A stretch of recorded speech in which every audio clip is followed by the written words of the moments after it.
Sekarang kita akan diskusi mengenai VLAN atau disebut juga dengan virtual LAN. Nah, pertama-tama apa guna kita menggunakan VLAN? Jadi VLAN ini sebetulnya adalah protokol atau fitur yang sudah ada agak lama sebetulnya. Jadi bukan fitur baru. Dan hampir di semua perangkat jaringan, terutama yang manageable, VLAN ini sudah bisa digunakan. Nah, pertama, apa guna VLAN? Ada dua fungsi VLAN yang utama. Yang pertama adalah untuk mengelompokkan beberapa network, atau kita bisa membuat beberapa pengelompokan network pada satu switch yang sama, atau juga pada beberapa switch ya. Jadi kalau tadinya switch itu kita lihat sebagai satu network yang hanya ada satu subnet, nah tapi dengan adanya VLAN kita bisa membuat beberapa network dalam satu VLAN. Itu kegunaan yang pertama. Nah, sedangkan yang kedua adalah bagaimana kita bisa memuatkan beberapa link layer 2 atau beberapa service pada sebuah link layer 1. Jadi jika kita memiliki satu link layer 1, satu kabel gitu, nah bagaimana caranya kita bisa memuatkan beberapa service yang berbeda pada satu interface fisik tersebut. Itu penggunaan VLAN ya. Kemudian kalau kita lihat dari protokolnya ya. Jadi VLAN itu adalah fitur yang menggunakan standar protokol IEEE 802.1Q ya. Atau banyak juga yang bilang dengan .1Q ya. Jadi kalau kita dengar .1Q jangan bingung karena itu sama aja dengan VLAN. Nah, kemudian perbedaan antara paket yang sudah ada VLAN dan yang belum ada VLAN seperti apa?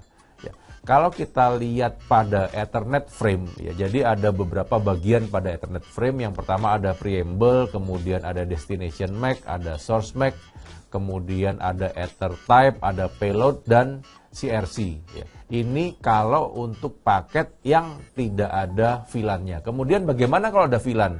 Kalau ada VLAN kemudian akan disisipkan satu parameter ini di antara Ether type dan juga payload. Ya. Di sana akan ada yang namanya 802.1Q header ya. Jadi header VLAN disisipkan antara Ether type dengan payload ya. Kemudian sekarang kita akan lihat. Tadi kita bilang bahwa VLAN ini untuk membagi satu switch menjadi beberapa segmen. Nah, kita lihat misalnya kita di sini punya 6 buah komputer. Ada 6 buah komputer di sini.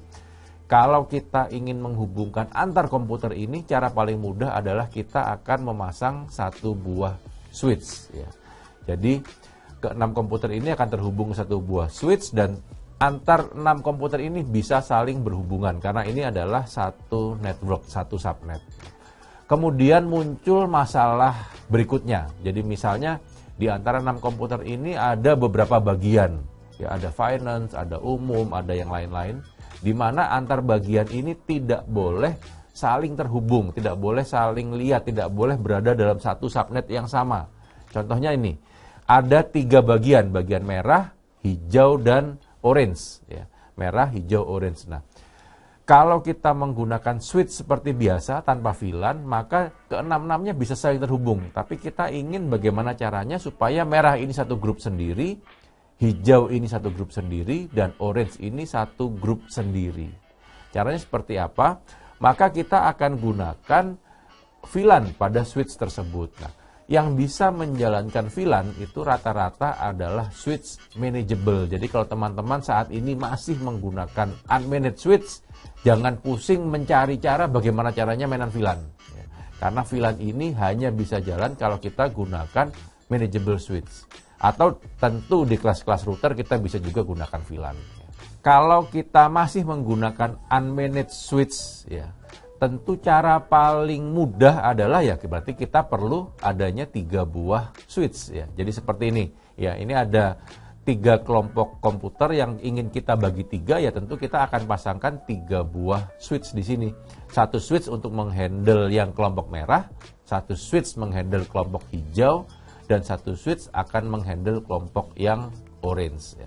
Tapi tentu ini bukan cara yang ekonomis dan juga kita akan sangat ruwet. Nanti ada banyak VLAN, kemudian belum lagi kalau ada satu komputer yang nanti dia ingin joinnya ke beberapa VLAN yang sama. Nah, tentu bukan hal yang mudah di sini. Karena itu kita tidak akan gunakan cara ini. kita akan gunakan tetap satu switch, tapi kita menggunakan switch yang manageable, di mana kemudian kita akan lakukan pengelompokan di antara port-port itu. Jadi misalnya di sini ada port yang kita jadikan VLAN 10 misalnya untuk merah, ya. Merah VLAN 10, jadi port tersebut hanya bisa terkoneksi dengan port yang itu aja, yang merah ini.